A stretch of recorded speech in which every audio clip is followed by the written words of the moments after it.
Hola, hola locos de la historia, bienvenidos a No me cuentes más historias. Si en el último episodio os dejamos en un mundo rural, oscuro y lleno de señores feudales con mala uva, hoy vamos a abrir las ventanas.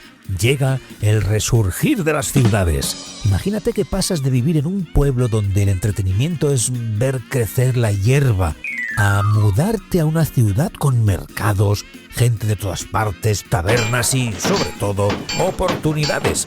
Hoy vamos a ver cómo Europa se urbanizó, cómo nació una nueva clase social, los burgueses, y cómo, lamentablemente, todo este brillo acabó en uno de los mayores desastres de la historia, la peste negra.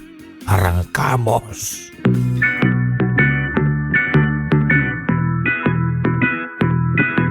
Empieza como siempre en el estómago, porque a partir del siglo XII la agricultura en Europa pegó un subidón. ¿Por qué? Bueno, pues porque los campesinos, que no eran tontos, empezaron a usar el coco. Por ejemplo, ¿con qué? Con nuevas tierras, o sea, cortaron bosques, secaron pantanos, todo eso para tener nuevas tierras donde plantar. Después porque inventaron la rotación trienal. Esto es clave, muy importante. Antes, recordad que lo hemos explicado más de una vez, dividían la tierra en dos y dejaban la mitad en barbecho, o sea, descansando. Ahora la dividían en tres, una parte para cereal de invierno, otra para cereal de primavera y solo una tercera parte era la que estaba descansando. Resultado de esta operación, había más comida. Después por la arada normanda, una arada con ruedas y cuchilla que clavaba más hondo en la tierra y así era más fácil y eficiente trabajando. Y después porque también se popularizaron los molinos de viento y de agua, las primeras fábricas de energía renovable y sin pagar factura de luz. Con todo esto, consecuencia, la gente comía mejor, había menos hambrunas y claro, tuvieron más hijos. Y la población de Europa casi se duplicó de 42 millones en el año 1000 a 73 millones en el 1300. Vamos, un baby boom en toda regla.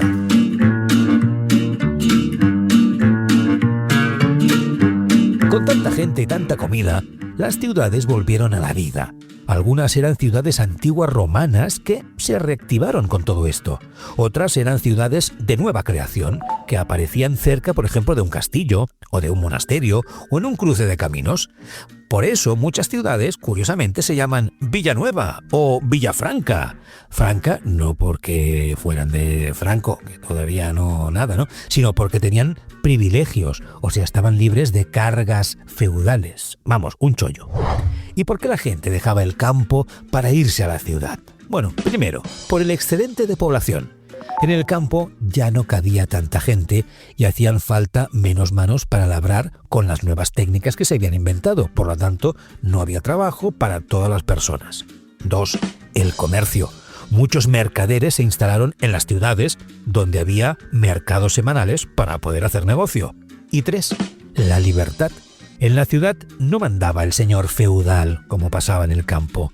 Tenían su propio gobierno, el ayuntamiento, con un alcalde al frente. La mayoría de habitantes eran libres, muchos siervos huyeron así a la ciudad para poder escapar de la servidumbre que tenían en el campo con un señor feudal. O sea, un cambio total de aires. Y fue justamente en la ciudad donde apareció un grupo social nuevo, ¡chas!, la burguesía, que no eran nobles, pero tampoco eran campesinos. Eran los banqueros, los grandes comerciantes, los artesanos ricos, vamos, gente con dinero y con mucha iniciativa. No tenían privilegios de sangre, como los nobles, pero eran libres y eso les daba alas. Pero ojo, que en la ciudad no todos eran iguales, ¿eh? Sí, los ricos estaban y eran los dueños de los grandes talleres y de los principales mercaderes. Estos controlaban el cotarro, eran los que realmente controlaban políticamente y económicamente la ciudad, controlaban el gobierno de la ciudad. Después estaba la mayoría, que estos ya eran artesanos y tenderos modestos o el servicio doméstico de los ricos. Y como no, los pobres, los marginados sin trabajo, que mendigaban o que delinquían para poder sobrevivir. Y la mezcla religiosa seguía, como ya hemos explicado también en otros capítulos. Había una mayoría que eran cristianos, pero habían las juderías, los cails en Cataluña con los judíos y las morerías, los barrios musulmanes. O sea, una mezcla. Hablemos de los artesanos. Con más gente que llegaba a las ciudades, hacían falta pues más vestidos, más zapatos, más muebles, más herramientas. La producción artesanal, ¡paz!, se disparó. Y para poder organizarse con todo el trabajo que había, todos los artesanos del mismo oficio, o sea, los zapateros juntos, los que hacían muebles, los carpinteros juntos, etcétera, etcétera, pues todos los del mismo oficio se unieron en lo que se conoció como los gremios. Eran asociaciones obligatorias, o sea, nadie podía trabajar en un oficio si no estaba en ese gremio. Los gremios, vamos a decirlo así, lo controlaban todo, o sea, vigilaban la producción y la calidad, qué se tenía que producir, cómo se tenía que producir, decidían el precio final del producto y cuidaban de sus miembros, o sea, pagaban si estabas enfermo o ayudaban a las viudas y a los huérfanos. Vamos, era el primer sistema de seguridad social. ¿Y cómo funcionaba la jerarquía dentro del taller? ¿Quién mandaba y quién no mandaba en un taller? Bueno, pues para empezar, el que más mandaba era el maestro, o sea, el dueño del taller, de las herramientas y de las materias primas. Era el jefe supremo del gremio. La propiedad solía heredarse de padres a hijos aquí también. Pero en un taller, por debajo del maestro, estaba el oficial, o sea, un trabajador muy experto que cobraba su salario por estar ahí trabajando. Pero también habían los aprendices, o sea, los jóvenes que querían llegar a aprender el oficio, a ser oficiales, o si soñaban a ser maestros algún día, y que trabajaban muchas veces gratis unos años, a cambio, eso sí, de mesa, o sea, de que les dieran de comer, y de casa para poder dormir.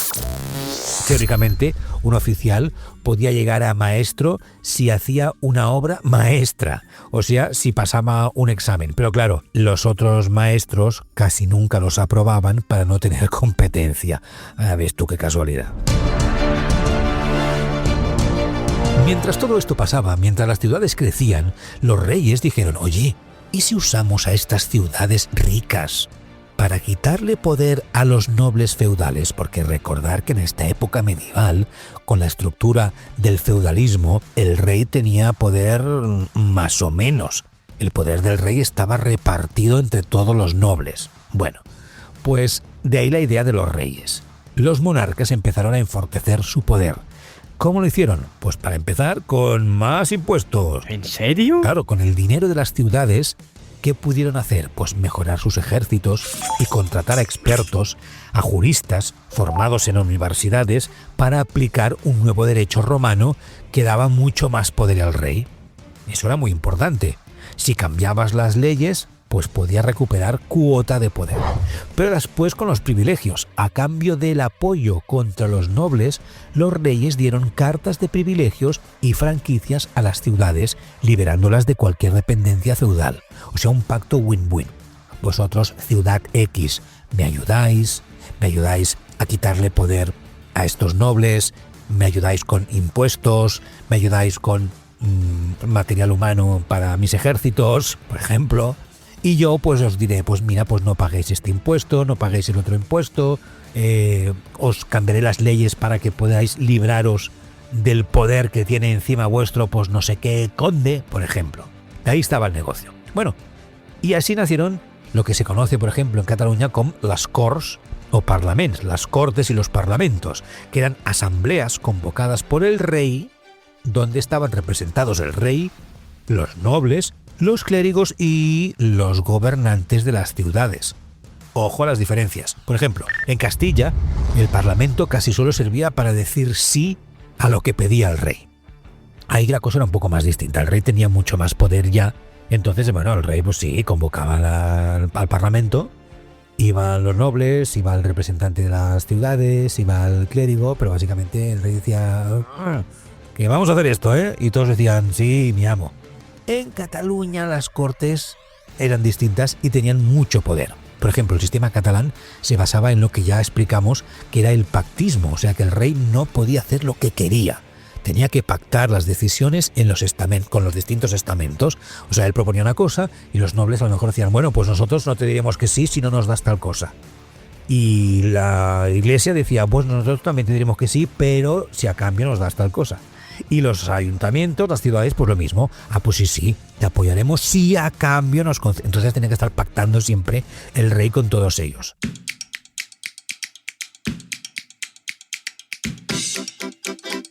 Pero los reyes no solo peleaban contra los nobles, también peleaban entre ellos, por herencias y por las fronteras de los reinos. El ejemplo máximo, que a lo mejor os suena, la Guerra de los 100 años, del 1337 al 1453, entre Inglaterra y Francia por el trono francés, para decidir qué rey, qué familia era la que acababa gobernando en esa zona. Casi 120 años de guerra por un trono que quedó vacío.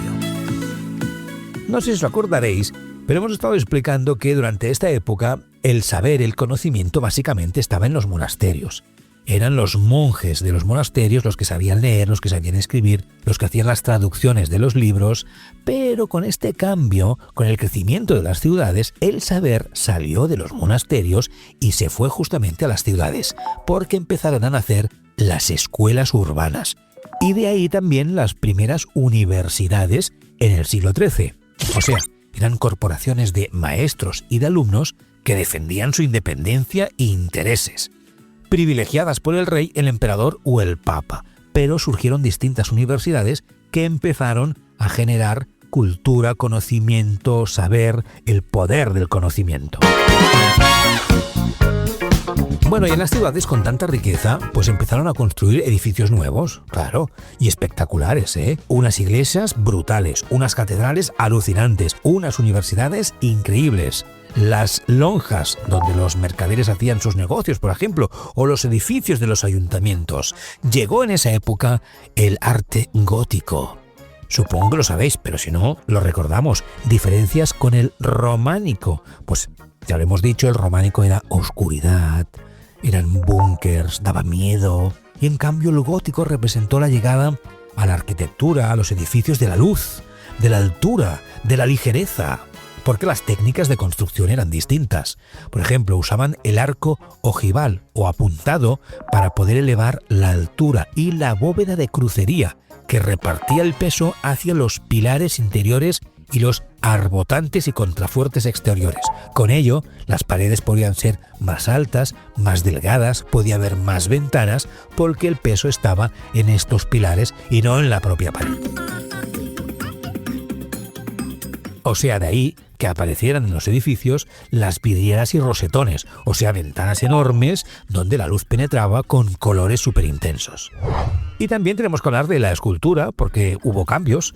Las figuras empezaron a ser más realistas. Recordar que en el románico pues era como si se hubieran olvidado de dibujar, ¿no? o de construir una escultura con una apariencia física real, porque les interesaba más la idea, el concepto y no el aspecto físico. Pero ahora las figuras no, las figuras ya con el gótico son más realistas y con movimiento, que expresan sentimientos. Vemos un Cristo que sufre, la Madre de Dios que juega con el Hijo, y aparecieron los primeros retratos también de nobles y de burgueses que querían pasar a la posteridad. Claro, ahora pues mira, pues no lo sé, pues pones el nombre a un edificio o pues, nos haces un programa de televisión, haces películas, grabas un disco, todo esto. Pero en esa época, pues, para que la gente se acordara de ti, o te hacías una escultura o te hacías un retrato. Y así la gente se acordaba. No todo el mundo podía hacer que un pintor le pintara un retrato.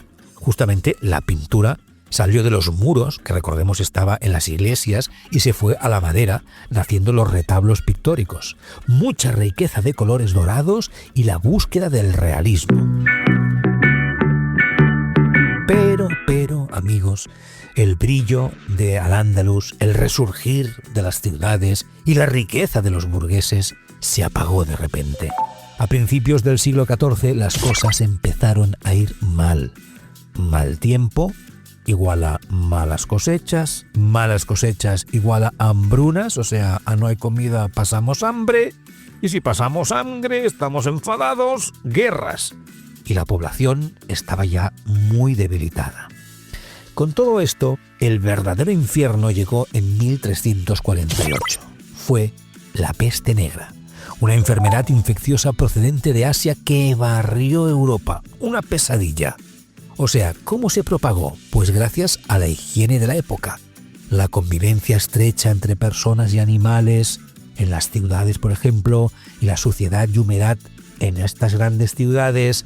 Las culpables de todo ello, las pulgas que vivían en las ratas y que pues iban saltando donde querían y picando, saltando y picando, saltando y picando. Y claro, una picadura de pulga y estabas caput. Las consecuencias de la hambruna y de la peste negra fueron brutales. La mortalidad, para empezar. Algunos territorios perdieron 1/3 de sus habitantes y otros se despoblaron totalmente. Y esto generó, claro, una crisis económica. Sin gente para trabajar, las rentas de los señores feudales mermaron, porque claro, no hay gente para trabajar, no hay producción, no hay impuestos, no hay dinerito. Su respuesta, como ya explicamos, recuperar los malos usos señoriales y aumentar la presión fiscal a los campesinos que quedaban libres, los remenses en Cataluña. Y claro, o sea, vamos a ver, me tratas mal, me pones unas leyes en las que siempre salgo perdiendo, abusas de mí y encima me subes los impuestos. Esto acabó en guerras civiles muy violentas.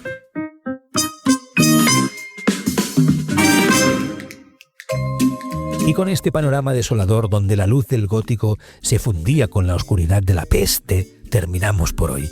Europa estaba tiritando, el sistema feudal se tambaleaba y la gente buscaba respuestas. Pero mientras unos morían, otros empezaban a soñar con un mundo nuevo. ¿Cómo se recuperó Europa de este desastre?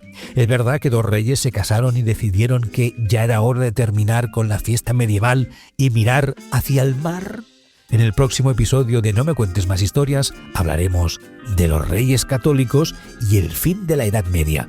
Pero eso será otra historia. No te lo pierdas. Suscríbete y cuidado con las pulgas si sales de viaje. Hasta la próxima. Adiós.